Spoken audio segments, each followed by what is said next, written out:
ñu demul jàngi école ci biir kër gi di leen jàngal nu ñuy seetee comme Aïssatou li mu wax sànq jàngal leen togg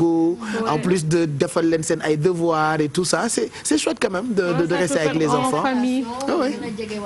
ça fait quand même du bien ça fait du bien comme ni ko Aïssatou waxee rek à chaque malheur nag nga ko waxte à toute chose voilà donc en fait il faudrait qu'on apprenne à se réadapter loolu rek la réadapter set bi moom normalement nit bu dul feebar ak ñàkk feebar da nga war a set donc lu ñuy ñaan nit ñi mooy ñu yokk set mi loolu rek la te aussi transmettre ko xale yu ndaw yi tout temps pour ñu teel koo xam on s'est rendu compte que ba ci côté digital bi itam ñu ngi ci sensibilisation yi defar ay applications yoo xamante ni laale na ak santé par exemple il y a des alertes yoo xamante ni maintenant les gens peuvent l'avoir ngir xeex coronavirus par exemple effectivement Pape démb bi ma ko gisee dama kontaan parce que je me dis que ñun tamit suñu wàll ñu ngi koy bay alors c'est un jeune bu tudd Jésus Ieke consultant senior en web et informatique la il a créé une application bu tudd Alerte Santé Sénégal Alerte Santé Sénégal nag c'est principalement pour le coronavirus et c'est une application qui te permet comme ni ñu koy gisee nii de te dépister à partir de sa kër c'est-à-dire yow da ngay toog sa kër nga dépister sa bopp xam ndax yow am nga coronavirus ou pas xam nga ndax Pape Samb daf ñuy tegal vidéo bi wala ma commenter ci kaw. Tu nous expliques en même temps comme ça ñu comprendre. ok comme ni ngeen ko gisee nii ci télé bi application bi boo leen ñëwee ba écran d'accueil bi da leen di won xaaral ma ubbi ko sama téléphone comme ça mu gën a gaawaale. da leen di won ci écran d'accueil bi nii avis officiel donc avis officiel boo fa duggee. lépp li nga xamante ne mooy article sur le coronavirus ñoom lañ fa def te ils tiennent à dire que bépp article wala bépp nouvelle bu ñu def ci coronavirus c'est parce que dañ ko jëlee ci source officielle yi muy ministère de la santé muy OMS et cetera donc boo génnee ci avis officiel di nga dem ci nouvelle urgente donc nouvelle urgente dañ lay won aussi ay articles yu nga xamante ne c'est des mises en place des mesures pour éviter la propagation du Covid-19 te yemuñu rek ci coronavirus dem nañ ci situation de la dengue à Dakar parce que dengue aussi c'est une maladie qui tue la fièvre jaune Ebola ak drépanocytose donc bu ñu jógee ci partie boobu da nga dem apprentissage Pape donc apprentissage mooy li nga xamante ne moom lañ doon wax léegi apprentissage boo demee dañ lay jox par exemple li OMS wax ci coronavirus donc soo fa cliquer dañ lay wan benn article boo xamante ne après di nga mën a lire vidéo bi nga xamante ne dañ lay expliquer naka la coronavirus di manifester woo da ngay am fièvre da ngay am sëqat wala da ngay am ay difficultés respiratoires donc yooyu yëpp dañ lay wan li nga xamante ne ñoom ñooy symptômes donc dañ lay jàngal lan mooy symptôme coronavirus te dañ lay jàngal aussi naka ngay demee ba éviter li di coronavirus du yemuñu juste ci coronavirus am na aussi lañ lay wax 2 minutes pour comprendre le virus du Ebola les moyens de prévention du VIH/Sida la dengue choléra et cetera donc maladie yi nga xamante ne actuellement recensé nañ ko yi nga xamante ne moom mooy rey le plus léegi suñu demee ci dépistage coronavirus di nga gis ne dafa am benn formulaire boo xamante ne ça s'appelle je fais mon dépistage coronavirus gratuitement et rapidement en ligne vous allez interagir ak benn robot bu tudd Suzanne donc Suzanne daf leen di poser ay questions di leen laaj est-ce que da nga am sëqët est-ce que da nga am ay difficultés respiratoires est-ce que da nga am biir buy daw est-ce que lii est-ce que là donc à chaque fois da ngay répondre yow boo répondre ba fin bi dina la wax ndax da nga am coronavirus wala amoo coronavirus et en même temps ils ont mis les numéros boo xamante ne nii mën nga joindre ñi nga xamante ne ñoo di conseiller du ministère de la santé mu di le 15 15 ou le 800 00 50 50 donc ça va être une mise en relation directe avec un conseiller du ministère de la santé et de l'action sociale du Sénégal et ñu fàttali leen que ne appel boobu c'est un appel qui est gratuit donc am na aussi ay liste pharmacie ak hôpitaux yi nga xamante ne boo ci cliquer dañ lay wax pharmacie bi fan la nekk numéro de téléphone bi adresse email bi ak emplacement bi ci Dakar pour boo bëggee dem xëy na ñu dépister la wala nga jënd foofu ay garab et enfin on va parler des statistiques en réel parce que application la bu lay jox en réalité lépp li xew ci Sénégal en tout cas ci li nga xamante ne mu di coronavirus donc dañ lay won que ne total cas confirmés au Sénégal nous avons 27 total cas guéris 2 total mort 0 dañ lay wax aussi nationalité yi nga xamante ne ñoom ñoo nekk biir Sénégal am aussi coronavirus ñu wax ñu que ne sénégalaise nationalité sénégalaise on est au nombre de 20 donc 20 personnes yoo xamante ne ay sénégalais la ñu am coronavirus français 5 anglais benn espagnol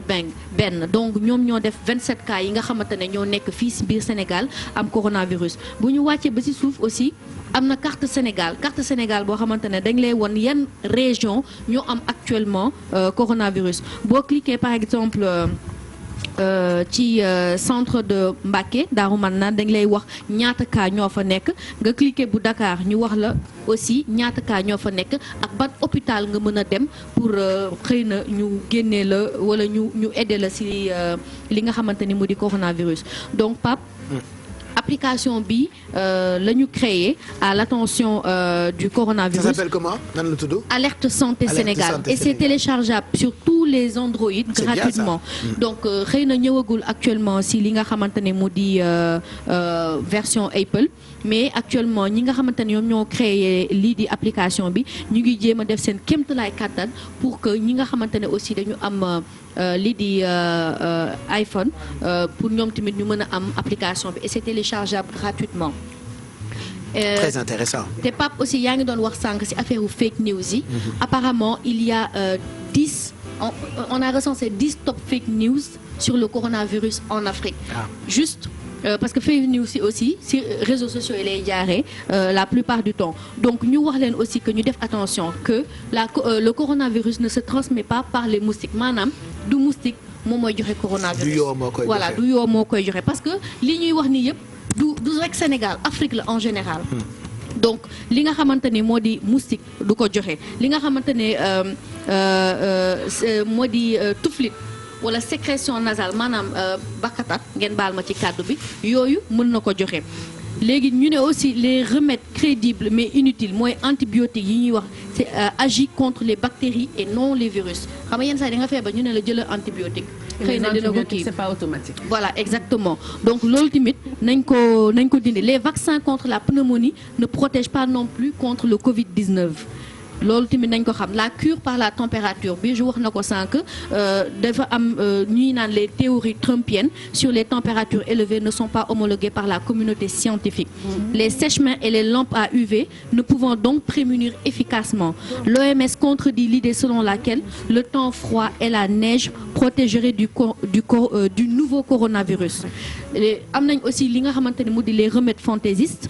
Donc certains affirment à tort que l'on peut se prémunir du Covid-19 en se lavant les mains avec de l'urine de l'enfant. On l'a doon wax sànq en appliquant de l'huile de sésame sur son corps ou en consommant du cannabis. defe naa ñooñu et exemple rek la ñuy. c'est que problème bi mooy excuse la ñuy ut pour non sincèrement. non loolu en fait xam nga lan moo tax mu law ni nit ñaa ngi koy partager. parce que dañu nekk Jamaïque ba léegi amaguñu benn cas coronavirus. donc ils pensent que dafa lié ak kii gi. chimakaali bi daal. voilà chimakaali box bi du loolu. chimakaali box bi les gens pensent à ça mais ci intox yi la.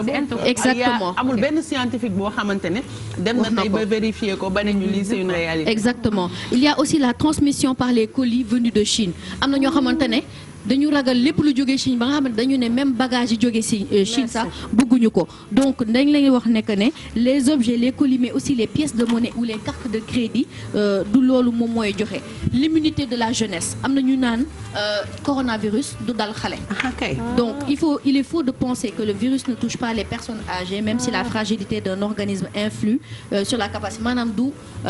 mag rek moo ko mën a am mais ñëpp mën nañ ko am et enfin ñi naan conspiration laboratoire pharmaceutique la pour wàññi population mondiale bi bon am na ñu bëri ñu naan arme sax biologique la aussi loolu tamit il faudrait qu'on arrête ça et la propagation numérique. Donc ça, on s'appuie sur le fait que la 5G a été lancée dans la ville chinoise de Wuhan. Donc quelques semaines avant l'apparition du coronavirus xëy na tombé la rek tombé moo waral ay gaaf. mais Pape Cheikh ñu éviter peut-être. fausse information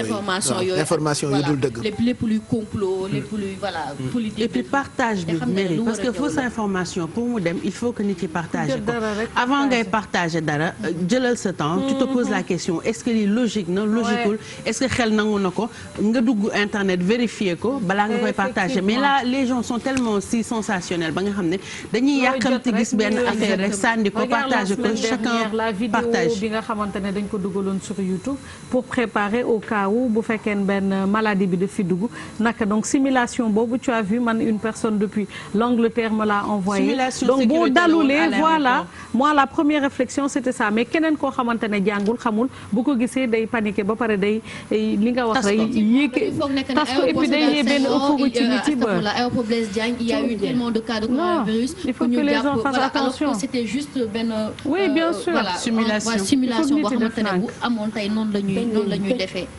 loolu kañ leer na ñun ñii sax ku ci wax na nga seet looy wax foofu voilà moytu rek en tout cas fausse information yi ku ci moytuwul mën nga ci am problème juste